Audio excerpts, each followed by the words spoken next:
तो आज मैं आपको बताने वाला हूं एमएसएमई के अंदर कौन कौन से यूनिट्स जो हैं वो एलिजिबल होते हैं। आप देख पा रहे हैं मैंने स्क्रीन पे ओपन किया हुआ है एमएसएमई एक्ट। इसका जो एंटरप्राइजेस का डेफिनेशन है इसको पढ़ना बेहद जरूरी है इस चीज को समझने के लिए कि एमएसएमई रजिस्ट्रेशन में कौन कौन से यूनिट्स एलिजिबल होते हैं। इसमें बताया गया है enterprises means an industrial undertaking और अ बिजनेस कंसर्न और एनी अदर एस्टेब्लिशमेंट। एंटरप्राइजेस का मतलब होगा एक इंडस्ट्रियल अंडरटेकिंग या एक बिजनेस कंसर्न या किसी भी प्रकार का कोई संस्थान या establishment by what ever name called engaged in the manufacture और प्रोडक्शन ऑफ गुड्स। और उस संस्थान का काम या उस इंडस्ट्रियल अंडरटेकिंग का काम या उस बिजनेस कंसर्न का काम क्या होगा, वो होगा मैन्युफैक्चरिंग ऑफ गुड्स और production of goods in any manner pertaining to industry specified in the first schedules to the Industries Act 1951। Goods की प्रोडक्शन या गुड्स का मैन्युफैक्चरिंग के अंदर आपका बिजनेस होना चाहिए और इंगेज्ड इन प्रोवाइडिंग और रेंडरिंग ऑफ एनी सर्विस और सर्विसेज। तो यहां से आपको ये समझ आ गया होगा कि सिर्फ और सिर्फ manufacturer of goods, producer of goods, production करते हैं जो लोग, वो जा सकते हैं एमएसएमई के अंदर। या फिर अगर ऐसा कोई बंदा है जो कि सर्विस प्रोवाइडर है, चाहे वो किसी भी तरीके की सर्विस देता है, तो आप जो है एमएसएमई के अंदर रजिस्ट्रेशन लेने के लिए एलिजिबल हैं, आप रजिस्ट्रेशन ले सकते हैं। तो ये जो डेफिनेशन है इसके अकॉर्डिंगली आपको तय करना है कि आप मैन्युफैक्चरर हैं या सर्विस प्रोवाइडर हैं और अकॉर्डिंगली आप एमएसएमई में रजिस्ट्रेशन ले सकते हैं। अब सबसे बड़ा सवाल आता है कि मैन्युफैक्चरर या फिर सर्विस प्रोवाइडर है, इसके लिए जो लिमिट है, यानी कि आपको एक लिमिट प्रेस्क्राइब की गई है एमएसएमई एक्ट के अंदर micro, small and medium enterprises के लिए, और अकॉर्डिंगली आपको रजिस्ट्रेशन जो है वो दिया जाता है। इस लिमिट के अंदर जो डेफिनेशन है, इस डेफिनेशन की लिमिट को चेंज किया गया है अभी जो 2 दिन पहले प्रेस रिलीज निकल के आई थी। यहां पे बताया गया है न्यू डेफिनेशन ऑफ एमएसएमई। पहले क्या डेफिनेशन था वो भी बताया गया है और उसके बाद क्या नया डेफिनेशन होगा वो भी यहां पर बताया गया है।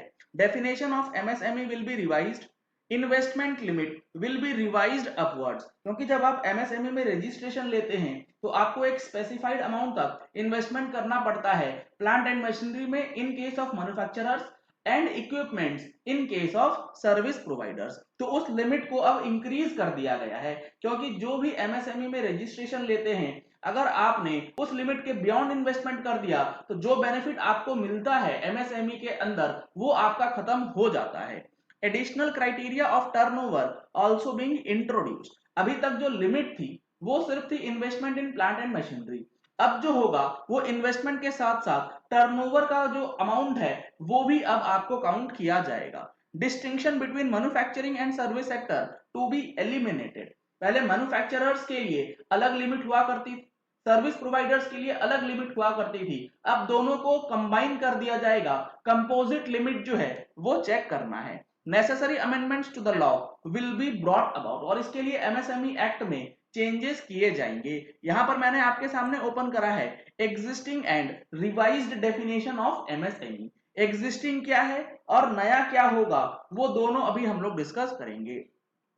आप देख पा रहे हैं एग्जिस्टिंग एमएसएमई क्लासिफिकेशन के अंदर क्राइटेरिया क्या है, investment in plant and machinery और इक्विपमेंट। प्लांट एंड मशीनरी है मैन्युफैक्चरर्स के लिए, एंड इक्विपमेंट के अंदर इन्वेस्टमेंट का कैटेगरी जो है वो सर्विस प्रोवाइडर्स के लिए रखा गया था। क्राइटेरिया ये एग्जिस्टिंग वाले अभी हम लोग बात करते हैं।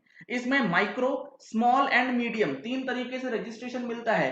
एमएसएमई इसी से बनता है, यानी कि micro, small and medium enterprises development act जिसको हम लोग कहते हैं।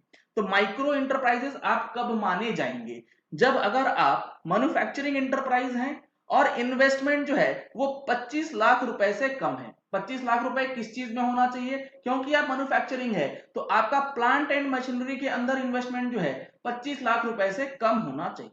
अगर आप सर्विस एंटरप्राइजेज हैं और आप माइक्रो की कैटेगरी में हैं, दैट मींस आपका इन्वेस्टमेंट कितना होना चाहिए, 10 लाख रुपए से कम होना चाहिए। रिपीट कर दूं एक बार, मैन्युफैक्चरिंग के लिए 25 लाख रुपए से कम होना चाहिए investment in plant machinery. Service providers के लिए 10 लाख रुपए से कम होना चाहिए investment in equipment, not plant and machinery. Small के लिए इन्वेस्टमेंट होना चाहिए 5 करोड़ रुपए से कम इन प्लांट एंड मशीनरी, और सर्विस वालों के लिए investment less than ₹2 crore in the equipment categories. Medium enterprises के लिए इन्वेस्टमेंट जो है वो लेस देन 10 करोड़ होना चाहिए, और सर्विस इंटरप्राइजेस के लिए इन्वेस्टमेंट लेस देन 5 करोड़ होना चाहिए इन इक्विपमेंट। ये है हमारे पास क्राइटेरिया जो एग्जिस्टिंग है। अब जो रिवाइज किया गया, जो इसको चेंज किया गया है ताकि और भी लोगों को इसका बेनिफिट जो है मिल सके, और जो एग्जिस्टिंग एमएसएमईज हैं अगर वो ग्रो करना चाहें तो उनको कोई हिंड्रेंस नहीं आए, इसीलिए इस लिमिट को अब बढ़ा दिया गया है। अगर आप 25 लाख से ऊपर भी कर देते हैं इन्वेस्टमेंट तो भी आपका एमएसएमई का जो सर्टिफिकेट है वो इनवैलिड नहीं होगा। अब क्या कंपोजिट क्राइटेरिया है? Investment and annual turnover. पहले क्राइटेरिया था investment in plant and machinery और इक्विपमेंट, ये तो है ही है, साथ ही साथ अब एनुअल टर्नओवर भी आपको चेक करना होगा। अब किस तरीके से क्लासिफिकेशन किया जाएगा?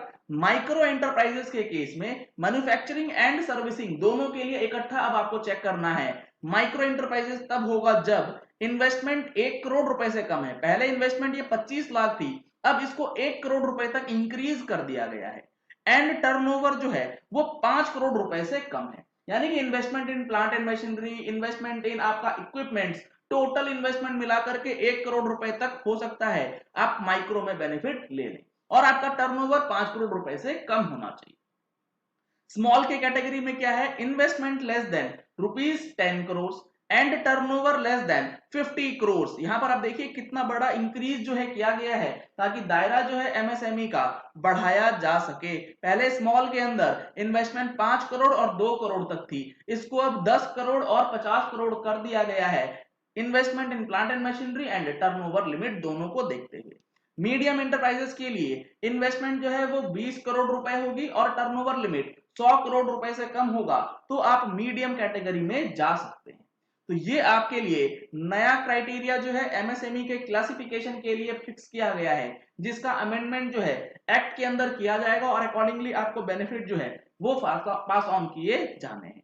तो ये पूरी चीजें हैं जो आपको समझना जरूरी है कि आपको एमएसएमई में रजिस्ट्रेशन लेने से पहले क्या क्या चीजों को ध्यान रखना है। एक सवाल यह भी पूछा जाता है कि अगर हम लोग एमएसएमई में रजिस्ट्रेशन लेते हैं तो कंप्लायंसेस क्या है?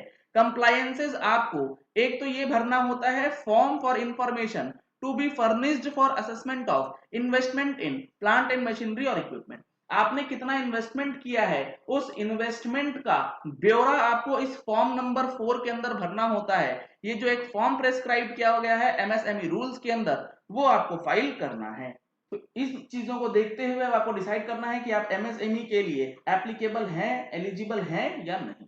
चलिए इस वीडियो को यही एंड करते हैं। आशा करते हैं कि आपको ये वीडियो पसंद आया होगा। अगर आपको ये वीडियो पसंद आया तो इस वीडियो को लाइक और शेयर करना मत भूलिएगा ताकि मैक्सिमम लोगों तक ये इन्फॉर्मेशन पहुंच जाए कि एमएसएमई में रजिस्ट्रेशन ट्रेडर्स ले सकते हैं या नहीं ले सकते। अगर आपने हमारे चैनल पर फर्स्ट टाइम ट्यून इन किया है तो चैनल को सब्सक्राइब करने के लिए नीचे दिए गए रेड कलर के सब्सक्राइब बटन को प्रेस कीजिए, साथ में जो बेल आइकन है उसे भी प्रेस कर लीजिएगा ताकि वीडियोस की नोटिफिकेशंस आप तक रेगुलरली पहुंचती रहें। थैंक